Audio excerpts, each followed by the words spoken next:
started way back 4 years ago with Clinton. He was on my YouTube channel. Then he bought the products, and then, all the way up to where you led to.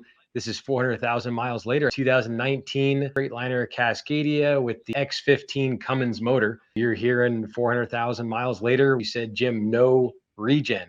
Is that right? That is correct. And what is a regen?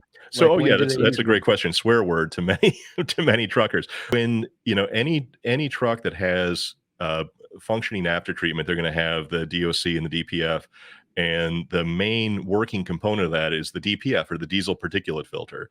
And what that does is catches all of the soot and ash, and we'll talk more about that in a second, that comes off of the as you burn the diesel fuel. Now, in a perfect world, if diesel combusted 100% efficiently, there wouldn't be any soot remaining, but it's not 100% efficient all the time. And so sometimes you do have some soot that does pass down the exhaust pipe, and you want to keep that out of the air that we breathe, because it's pretty noxious. That stuff goes into the DPF filter, and where it gets trapped, like any filter, like a vacuum cleaner filter or a coffee filter, the stuff you don't want to get into the into the air or into what you drink is caught in the filter. Now the soot will build up over time, and when you do a regen, what the truck will do, either passively or actively, and I'll talk more about that in a second, will add a little unburned diesel fuel into the exhaust stream.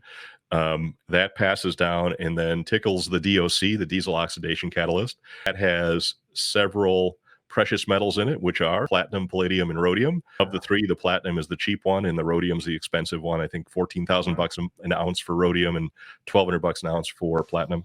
When the hot exhaust comes off the engine, mixed in with this unburned hydrocarbon, and it hits that DOC, it increases the temperature from whatever the exhaust temp is, which is usually 700 or 800 degrees plus or minus off of the engine. It will ramp it up to about 1100 degrees Fahrenheit. Just like when you clean your oven, you crank it up to 500-600 degrees.